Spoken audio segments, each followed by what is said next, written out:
갈망함이 채워질 수 있는 귀한 시간이 될 수 있도록 하나님 함께하여 주시옵소서. 이 시간에 주인이 우리 주님이시기에 좌정하사 모든 이들의 마음 가운데 하나님 찾아와 주셔서 생명의 말씀이 심겨질 수 있도록 하나님 함께하여 주시옵소서. 이 모든 것 우리 주님께 의탁드리오며 다시 오실 우리 주 예수 그리스도의 이름으로 기도 올려드렸습니다. 아멘. 저는요 제 아내를 사랑합니다.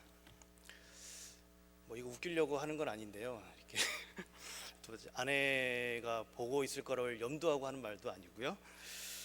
금요일 저녁부터 목사님 왜 그러신가 이런 분도 계실 거고 그런데요. 불편을 드리고자 하는 게 아니라 설교의 이해를 돕고자 하는 말입니다. 저는요 제 아내를 사랑하는데요. 결혼 저희가 8년 차인데요. 시간이 지날수록 그 마음이 더 커져만 가는 것 같습니다. 그리고 그 시간이 지날수록 그 마음이 커져갈수록 더 깊은 관계를 누리고 있습니다. 미래의 일은 알 수 없지만 현재까지는 그렇습니다. 덜 살아봐서 그럴 수 있다라는 그 여지를 조금 남겨드리겠습니다. 제가 아내를 사랑하는데 여러 가지 이유가 있겠지만 처음에 그 사랑이 시작된 데 있어서는 어떤 것이 있었겠습니까? 이성에 대한 끌림이 있었기 때문에 이 관계가 시작이 되었고 더 깊은 사랑의 관계로 나아갈 수가 있었던 것입니다. 왜 그럴까요? 아주 간단합니다. 하나님이 우리를 그렇게 창조하셨기 때문에 그런 것입니다. 남자와 여자는 서로 끌리는 관계, 또 그렇게 그 관계를 누리고 살아가도록 하나님이 우리를 그렇게 창조하셨기 때문에 그런 것입니다. 여러분, 이것이 창조의 질서입니다. 여러분, 우리 사이에 최근에 동성애가 많은 이슈가 되고 있지요. 거기에 대한 답도 매우 간단합니다. 창조의 질서에 어긋나기 때문에 우리 기독교는 동성애를 지지할 수가 없는 것입니다. 여러분, 로마서 1장에 보면요, 죄로 인해서 깨어진 세상의 모습 중에서 하나님의 창조의 질서를 순리라고 표현하는데 그 하나님의 창조의 질서를 깨뜨리고 바꾼 것을 영리라고 표현합니다. 그리고 로마서 1장에 그런 영리의 사건들을 몇 가지를 나열해 주고 있습니다. 27절에 보면 이렇게 기록되어 있습니다. 그와 같이 남자들이 순리대로 여자 쓰기를 버리고 서로 향하여 음욕이 부릴 듯하며 남자가 남자와 더불어 부끄러운 일을 행하여 그들이 그릇 때문에 상당한 보응을 그들 자신이 받았느니라 라고 기록되어 있습니다. 여러분, 성경은 저와 여러분에게 분명하게 전합니다. 이 동성애라는 것은 하나님의 순리를 영리로 바꾼 것이라고 이야기해 주고 있는 것입니다. 하나님은 남자와 여자가 서로 끌리게 창조하셨습니다. 이성에게 서로 끌리게 하신 그것이 바로 순리입니다. 그러나 그러한 하나님의 창조의 질서를 거스르는 것이 동성애이기 때문에 우리는 동성애를 받아들일 수도 인정할 수도 없는 것입니다. 최근에 이 문제를 가지고 인권과 인권 감수성을 논하고 차별금지 문제를 운운하는데 여러분, 그 논리 자체도 사실은 틀린 것입니다. 여러분, 진정한 인권이 무엇입니까? 인간이 인간답게 살 수 있는 권리가 바로 인권 아니겠습니까? 여러분, 인간이 인간답게 사는 것은 다른 것이 아니라 이 하나님의 창조 질서인 순리를 따라서 사는 것입니다. 어떤 정치적인 실험으로도 인권 운동으로도 인간다움이 회복되지가 않습니다. 오직 하나님의 창조의 질서를 따라서 하나님과의 바른 관계에 있을 때만이 참된 인간다움, 즉 인권이 회복이 되는 것입니다. 그래서 이 동성애를 인권의 문제로 접근하는 것은 여러분, 그 논리가 맞지 않습니다. 이들이 창조 질서를 따라서 올바른 대상을 향할 수 있도록 돕고 회복시키는 것이 진정으로 그들을 위한 일이고 그들의 인권을 위한 길인 줄 믿습니다. 여러분, 이와 비슷하게요, 하나님께서는 창조하실 때에 인간에게 갈망하는 마음을 주시고 그 갈망의 대상을 주셨습니다. 바로 하나님을 갈망하게 하셨습니다. 하나님만이 우리의 유일한 갈망하는 마음을 채울 수 있는 존재임을 말씀해 주고 있습니다. 다시 이렇게 정의해 보도록 하겠습니다. 인간이라는 존재는 갈망하는 존재입니다. 그리고 우리의 갈망의 대상이 누구라고요? 하나님이십니다. 이것이 인간의 보편적인 모습이자 인간이 인간되게 하는 본질적인 모습입니다. 우리가 어떤 존재라고 했습니까? 갈망하는 존재입니다. 또한 우리의 갈망의 대상은 오직 하나님이십니다. 이 갈망하다는 표현은 시편에 2번 나타나는데요, 그 대상이 오직 하나님에게만 쓰여졌습니다. 그래서 하나님을 향해 우리는 목말라 하는 존재이고 하나님께 끌릴 수밖에 없는 존재이고 오직 하나님만이 우리의 목마름을 채울 수 있는 유일한 존재이심을 보여주고 있는 것입니다. 여러분, 이런 인간의 본연의 모습이 오늘 우리가 함께 봉독했던 시편 42편에는 잘 담겨져 있습니다. 여러분, 시편 42편의 시편의 기자는 자기 자신이 하나님을 얼마나 갈망하고 있는지 자신의 상황과 함께 잘 표현해 주고 있습니다. 오늘 시편 42편을 통해서 시편 기자가 하나님을 어떻게 갈망하고 또 그분을 어떻게 누려가는지 함께 살펴보고자 합니다. 먼저 오늘 본문에 나타난 시편 기자의 그런 상태를 살펴보도록 하겠습니다. 여러분, 그의 상태는 하나님을 찾고 싶으나 찾을 힘을 상실한 상태라고 표현할 수 있을 것입니다. 여러분, 우리도 그럴 때가 있지 않습니까? 하나님을 너무나 알고 싶고 만나고 싶으나 그러지 못하고 있는 상태, 어려운 상황과 문제 가운데서 하나님의 뜻을 구하고 싶으나 그러지 못하고 있는 상태, 자신의 어려운 문제를 하나님 앞에 해결하고 싶은데 상황은 날로 어려워지고 하나님은 그 상황을 외면하고 계시는 것만 같은 그러한 상태, 저와 여러분이 한 번쯤은 경험해 보셨을 것이라 여겨집니다. 그런 상태에 오늘 시편 기자가 놓여 있다는 것입니다. 그에게 지금 내부적으로는 심리적 고통의 상태와 외부적인 환경이 주는 고통, 이 두 가지가 다 상존하고 있습니다. 먼저 내부적으로 겪고 있는 심리적인 상태를 살펴보도록 하겠습니다. 1절 말씀입니다. 하나님이여 사슴이 시냇물을 찾기에 갈급한 같이 내 영혼이 주를 찾기에 갈급하나이다. 여러분, 그는 지금 영혼의 깊은 목마름의 상태를 겪고 있습니다. 그가 겪고 있는 영혼의 목마름의 상태를 이렇게 1절과 같이 시적으로 표현하고 있는 것입니다. 사슴이 물이 없어 고통을 겪듯이 시편 기자는 생명 되신 하나님이 그와 함께 계시지 않기 때문에 울부짖고 있는 상태에 놓여 있다는 것입니다. 하나님과 거리가 먼 상태에 놓여 있는 것이 이 시편 기자의 고통의 원인이 되고 있음을 알 수가 있습니다. 시편 기자는 하나님을 목말라 합니다. 그 이유는 하나님만이 진정한 생명을 주실 수 있는, 우리의 갈증을, 우리의 목마름을 채울 수 있는 생수의 근원이 되신 분이시기 때문에 그런 것이죠. 제가 설교 초반에 말씀드린 것처럼 우리는 하나님을 어떻게 해요? 갈망하도록 창조된 존재이기 때문에 그런 것입니다. 그렇기 때문에 하나님으로부터 멀어지면 어떻습니까? 목말라하는 겁니다.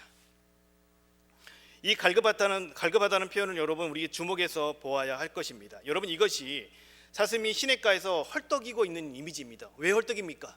이 물을 찾아서 애타게 찾고 있으면서 헐떡이고 있는 모습이 바로 이 이미지이기 때문에 그런 것입니다.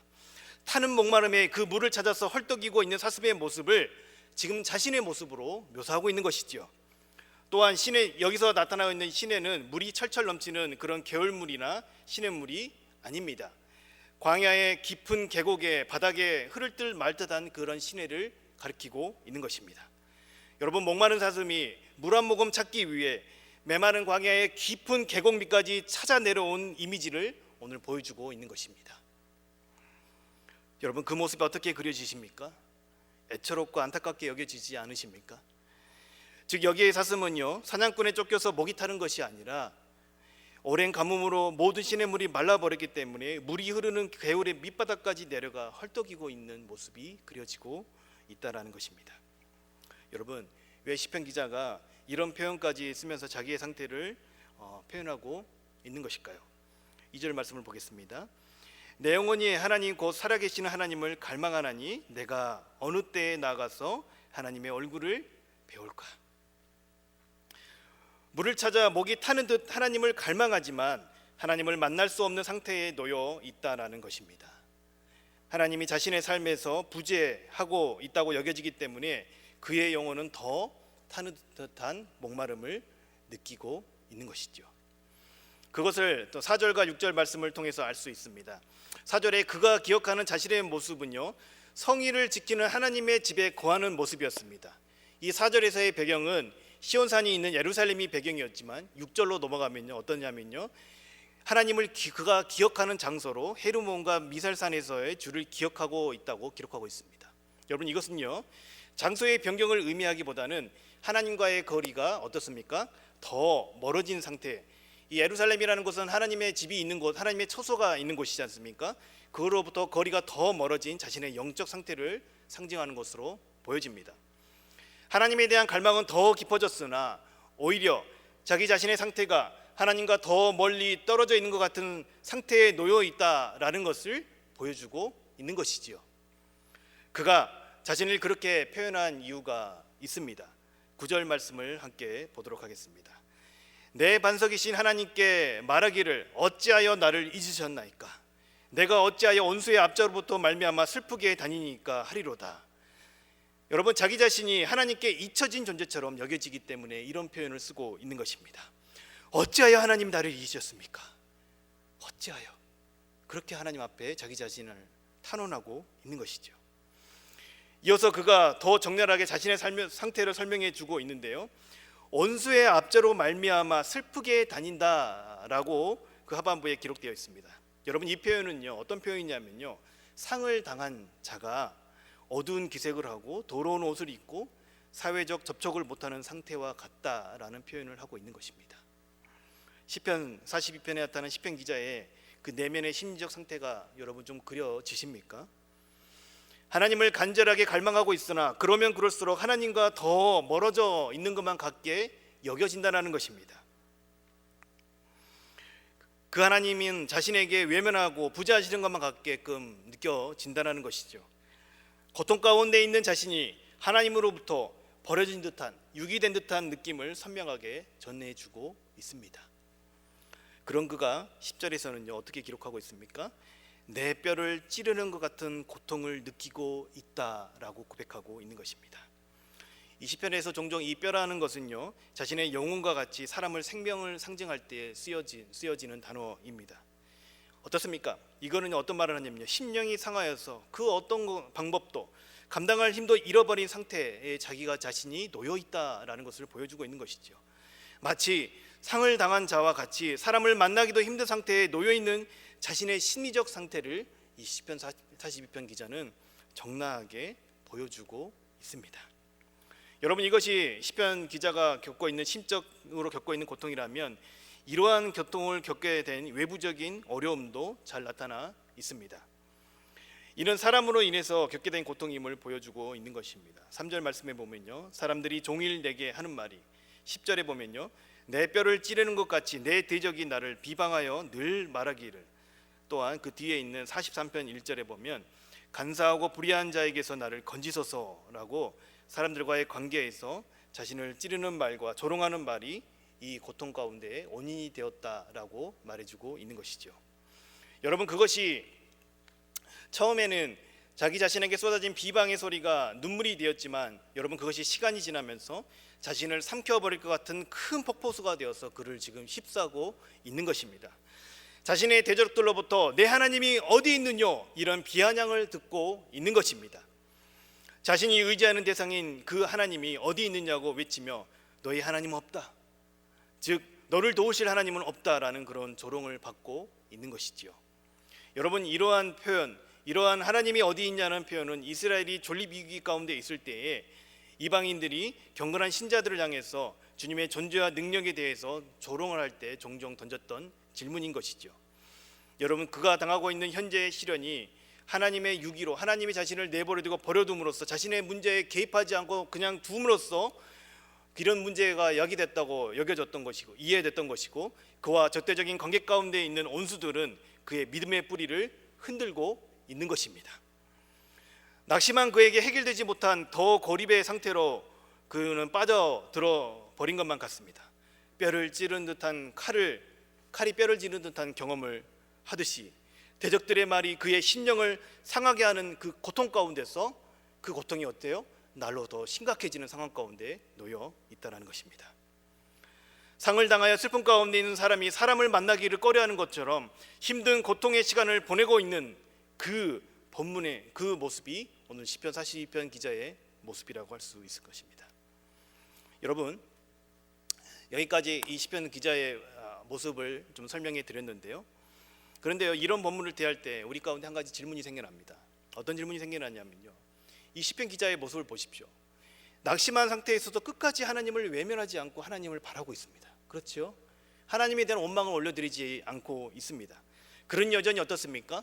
하나님을 갈망하고 있습니다. 그리고 그렇게 하나님의 도우심을 갈망하는 그의 모습을 오히려 대적들은 비아냥거리고 있습니다. 그런데요, 그러면 그럴수록 심리적인 고립감은 더해가고 그가 하나님을 바라면 바랄수록, 하나님을 갈망하면 갈망할수록 상황은 더 악화되어 갑니다. 그런 그가 낙심하고 심령이 칼에 찔리는 듯한 고통 가운데 있는데 왜 하나님은 응답하지 않으시는 걸까요? 여기에 대한 이 질문에 대한 답을 먼저 우리 함께 고민한 후에 이 시편 42편의 기자가 이러한 영적 기근의 상태를 어떻게 극복해 갔는지 살펴보도록 하겠습니다.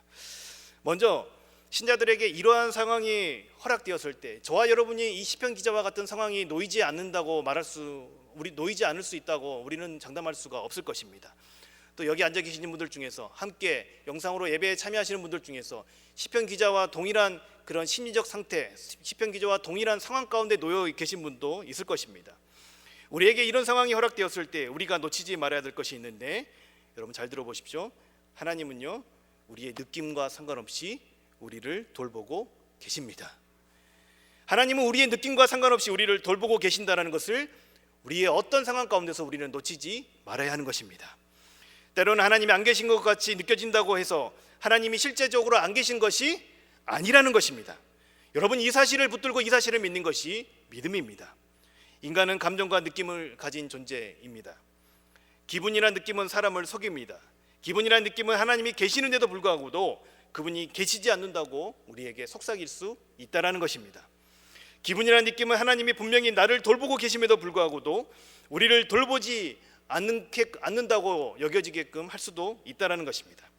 그래서 우리가 먼저 이러한 상황을 맞닥뜨렸을 때 기억해야 될 것이 있습니다. 하나님이 안 계신 것 같이 느껴진다고 해서 하나님이 안 계신 것이 아니라는 것입니다. 사랑하는 여러분, 이것이 성경이 전하고 있는 사실입니다. 여러분, 이 사실을 믿는 것이 믿음입니다.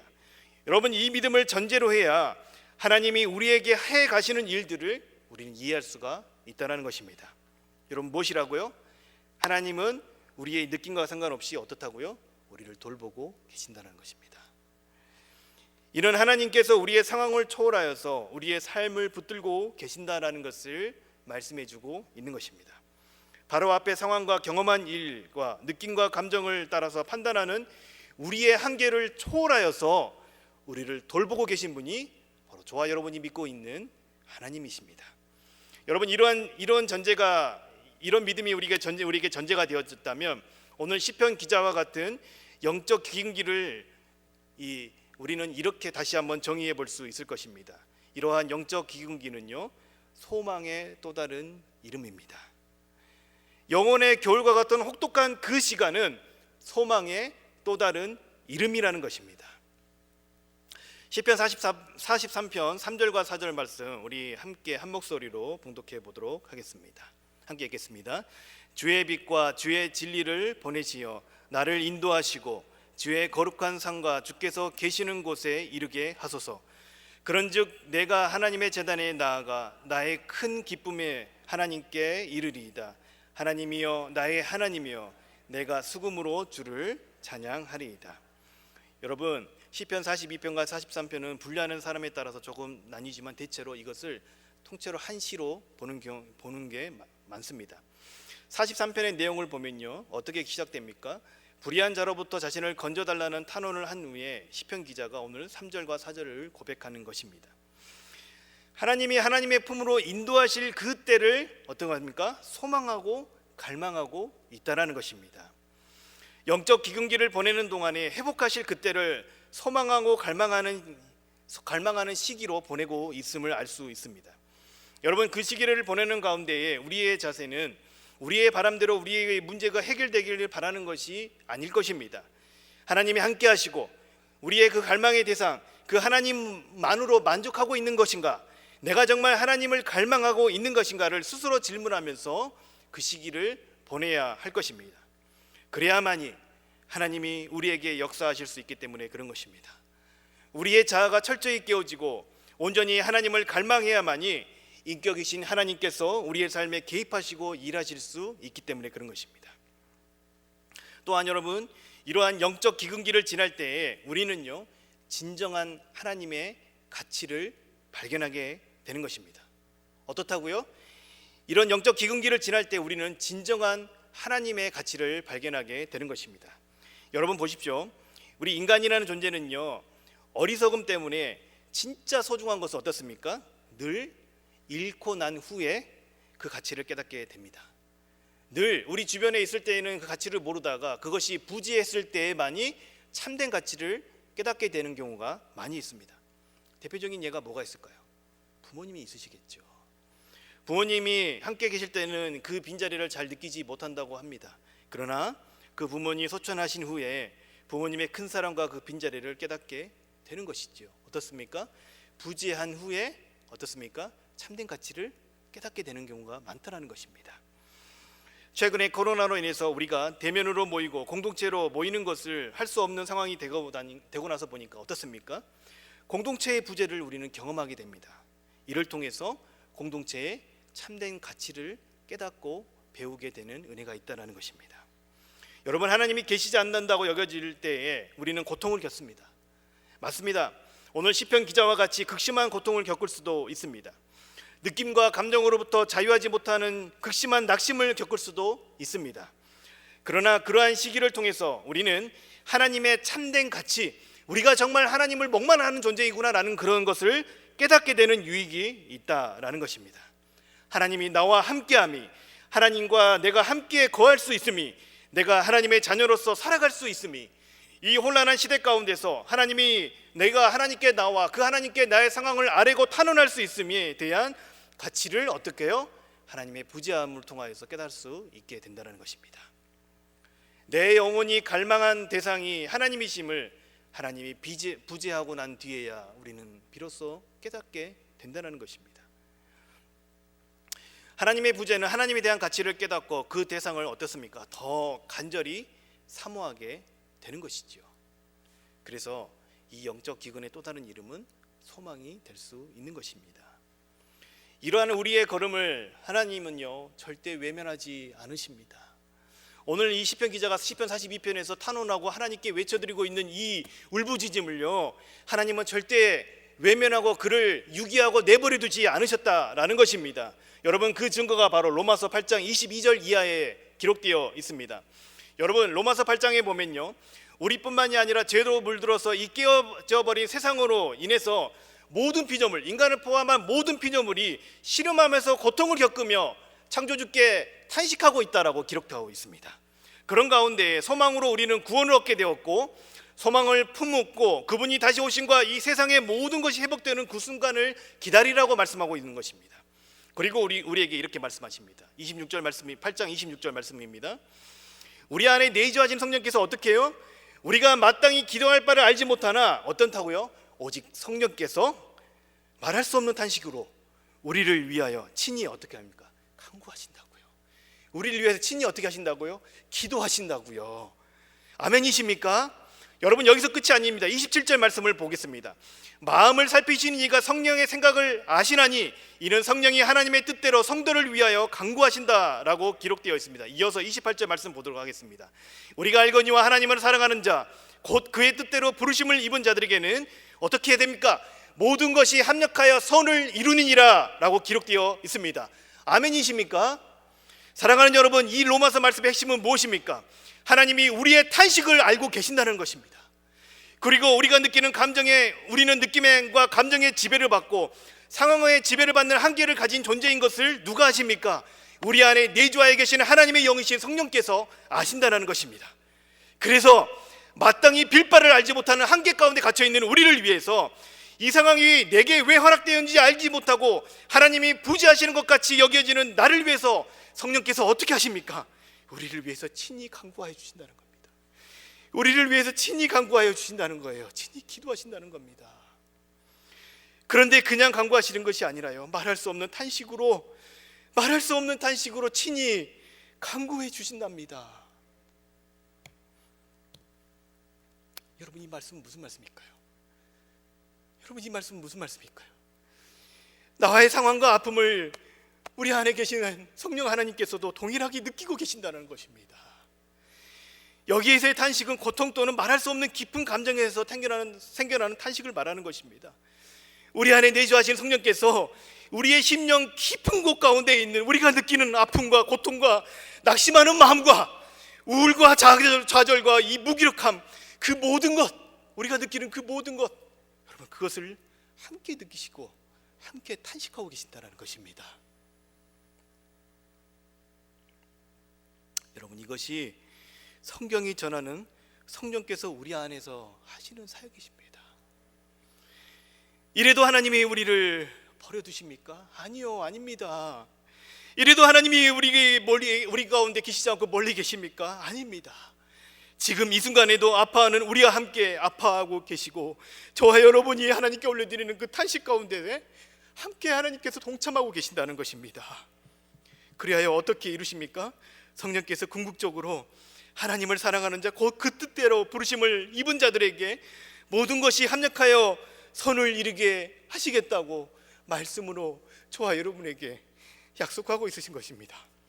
여러분, 이 사실이 믿어지십니까? 여러분, 이것이 사실로 받아들여지십니까? 여러분, 이것을 믿는 것이 믿음입니다. 그런 자에게 하나님이 부재하다고 여겨지는 그 시기는 어떻습니까?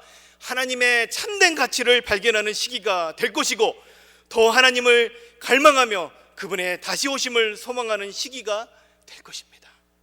왜 그렇습니까? 이 모든 것을 합력하여 이 모든 상황을 선을 이루시는 하나님이심을 믿기 때문에 그런 것이죠. 왜 그렇습니까? 그러면 그럴수록 우리가 더 하나님을 갈망할 수밖에 없는 존재라는 것을 깨닫기 때문에 그런 것이겠죠. 사랑하는 여러분, 이어서 오늘 시편 기자가 이런 영적 기근기를 어떻게 보내고 있는지 우리 함께 살펴보고자 합니다. 오늘 이 시편 기자가 이 영적 기근기를 극복하는 첫 번째 방법은요, 자기 자신의 상태를 하나님 앞에 청원하는 것입니다. 오늘 우리가 함께 봉독했던 시편 42편 3절, 9절, 10절 말씀을 보면요, 우리가 이 시편을 좋아하는 이유가 바로 여기에 나타나 있습니다. 그가 어떻습니까? 솔직하고 정직한 사람이기 때문에 그런 것입니다. 그는 자신의 기분이나 느낌을요 숨기지 않습니다. 또한 그런 낙심이란 내게 있을 수 없어 라는 생각을 가지고 교만한 어리석음을 하나님 앞에 범하지도 않습니다. 구약학 교수이신 요준 교수님이 쓴 시편 책에서 이 부분을 이렇게 표현하고 있습니다. 한번 설명을 들어보십시오. 그는 마치 이렇게 말하고 있는 것만 같습니다. 보시오, 정말 허망하고 어쩔 줄 모르겠습니다. 나는 지금 심히 낙심하였습니다. 정말로 괴롭습니다. 나는 바보가 아닙니다. 나는 하나님이 계신 것 같지 않은데도 하나님이 나와 함께 계신 것처럼 행동하는 그런 어리석은 사람이 아닙니다. 그러나 내가 갖고 있는 이러한 느낌 너머에 있는 실체나 사실을 알 수 있는 믿음직한 단초가 아닙니다. 하나님이 안 계신 것 같이 느껴진다고 해서 하나님이 실질적으로 안 계신 것이 아닙니다. 여러분, 이 내용을 통해서 보면 어떻습니까? 3절과 9절과 10절 말씀을 통해서 보면요, 하나님께 자기 자신의 상태를 어떻습니까? 있는 그대로 올려드리고 있다는 것입니다. 우리가 하나님 앞에 숨길 것이 없습니다. 자신의 상태를 있는 그대로 청원하며 그러한 상황 가운데 놓인 하나님에게, 하나님, 나는 당신이 필요합니다라는 그런 탄원을 올려드리는 진실한 자세가 우리에게 필요하다는 것입니다. 영적 기근기를 우리 스스로가 스스로 벗어나올 수 있다는 생각조차도 여러분 교만한 모습인 것이지요. 자신의 있는 모습 그대로 인정하는 것이 하나님을 갈망하는 첫걸음입니다. 여러분, 그 뒤를 이어서 그가 무엇을 하고 있습니까? 두 번째로 그가 영적 기근을 극복하는 방법으로 낙심한 가운데에서 하나님께서 자기 자신에게, 하나님께서 말씀 가운데 하신 일을 기억하는 것입니다.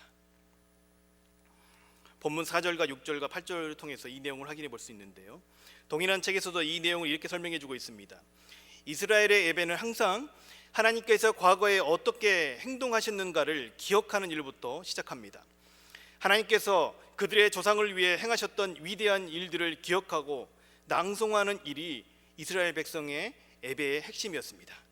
그리고 그 예배를 통해 그런 하나님께서 지금도 우리를 위해서 동일한 일을 하실 것이라는 기대와 희망을 갖는 것이었습니다.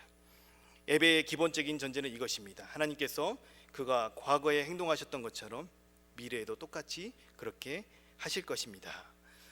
여러분, 우리가 낙심한 가운데에 해야 할 것은 낙심한 감정을 따라서 반응하는 것이 아니라 하나님이 하신 일을 기억하는 것입니다. 그리고 하시겠다고 약속하신 그 약속을 과거에 하셨던 것처럼 어떻게 해요? 똑같이 이루실 것을 믿고 소망하고 기억하는 것입니다. 그것을 인정하는 것입니다. 그것을 어떻게 해요? 되뇌이는 것입니다. 여러분, 이것을 통해서 하나님에 대한 온전한 신뢰를 올려드리는 것입니다. 이를 통해서 상황을 초월하는 믿음을 갖게 되는 것이지요. 이러한 과정을 통해서 시편 기자의 고백이 여러분 어떻게 바뀌었는지를 우리는 볼 수 있습니다. 여전히 대적들은 그를 찌르고 있지만 그가 고백하는 고백이 어떻게 변화했는지 말씀을 통해서 확인해 볼 수 있습니다. 시편 42편 2절입니다. 살아계신 하나님이라고 고백하는 것이, 여러분 8절 말씀을 보십시오. 뭐라고 고백하고 있습니까? 그 살아계신 하나님이 어떻습니까? 내게 있어 생명의 하나님으로 변화합니다. 그냥 살아계신 하나님을 넘어서 그 살아계신 하나님이 누구에게요? 나에게 생명을 주시는, 나와 상관 있는 하나님으로 변화했다라는 것을 그의 고백을 통해서 볼 수가 있습니다. 그리고 그 이어서 9절에 어떻게 고백되고 있습니까? 나의 반석이 되신다라고 고백하고 있습니다.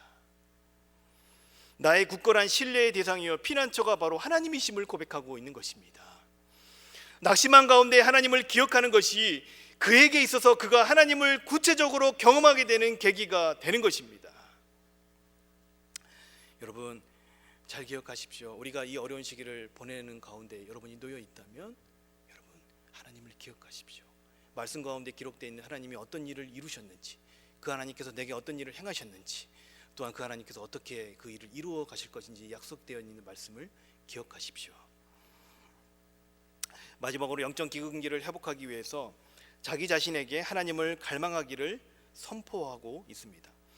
5절과 11절 말씀에 그것이 나타나 있는데요, 여러분, 자신의 상황과 감정이 아니라 하나님께서 우리에게 하신 그 사실에 근거하여서 선포하여야 하는 것이지요. 로마서 말씀에서 보았듯이 내주하시는 성령께서 우리와 함께 탄식하시고 여러분 그 시기를 함께 거닐고 계십니다. 그 하나님을 신뢰하면서 자신의 영혼에게 오늘 이 시편 기자의 말씀은, 시편 기자는 선포하는 것입니다. 시편 기자의 그 선포를 우리 함께 따라해 보도록 하겠습니다. 5절 말씀을 띄워주시겠습니까? 함께 따라해 보십시오. 내 영혼아, 우리 좀 힘있게 합시다. 내 영혼아, 내가 어찌하여 낙심하느냐? 어찌하여 내 속에서 불안해하느냐? 너는 하나님께 소망을 두라. 그가 나타나 도우심으로 찬송하리로다. 여러분이 어떠한 상황 가운데, 어떠한 처지 가운데, 어떠한 영적 상태 가운데 놓여 있다고 하더라도 여러분의 영혼에게 이 시편 기자와 같이 선포하시기 바랍니다. 여러분, 히브리서 4장 16절 말씀에 이렇게 기록되어 있습니다. 그러므로 우리는 긍휼하심을 받고 때를 따라 돕는 은혜를 얻기 위하여 은혜의 보좌 앞에 어떻게 해요? 담대히 나아갈 것이니라. 저와 여러분이 낙심하고 때로는 하나님의 존재를 의심하고 때로는 하나님을 원망한다고 하였더라도 때를 따라 돕는 은혜를 얻기 위하여 그 은혜의 보좌 앞으로 담대히 나아갈 수 있는 길을 누가 열어주셨습니까? 그리스도께서 십자가상에서 그 희생을 치르시면서 그 길을 열어주셨다라는 것입니다. 여러분, 이것이 복음의 핵심 아니겠습니까? 자격과 조건과 상황이 아니라 우리에게 은혜로 담대히 나아갈 수 있는 조건이 주어졌다라는 것입니다. 그 은혜로 주어지는 하나님과의 관계로 나아오시기 바랍니다. 하나님은 우리의 생수의 근원이십니다. 하나님만이 우리의 영혼의 갈증을 해결하실 수 있는 생수의 근원이 되십니다. 여러분, 그분 앞으로 나오는 것이 그것이 바로 순리입니다. 세상은 하나님 앞에 나올 때 자격과 조건이 되지 못하면 그 앞에 나올 수 없다라고 합니다. 그래서 끊임없이 우리에게 무엇을 하고 속삭입니까? 죄책감이 들게 하고 낙심하는 자리에서 죄의 자리에, 불안의 자리에, 좌절의 자리에 머물게 합니다. 여러분, 그러나 그것은 사단의 속삭임이고 거짓입니다. 이러한 세상의 소리를 들으면 들을수록 우리는 어떻습니까? 하나님 앞에 담대히 나아갈 수 있는 요건과 조건이 주어졌음에도 불구하고도, 그 길이 열렸음에도 불구하고도 나아갈 수가 없게 되는 것입니다. 죄 있는 우리가 하나님 앞에 나아갈 수 없다라는 생각은요, 그것이 양심 있는 행동이 아닙니다. 그것은 사단이 주는 메시지이고 성경은 절대 그렇게 이야기하고 있지 않습니다. 그러한 생각은 우리를 하나님으로부터 멀어지게 한다는 것을 기억하십시오. 여러분, 우리는 완벽할 수 없습니다. 완벽할 수 없어요.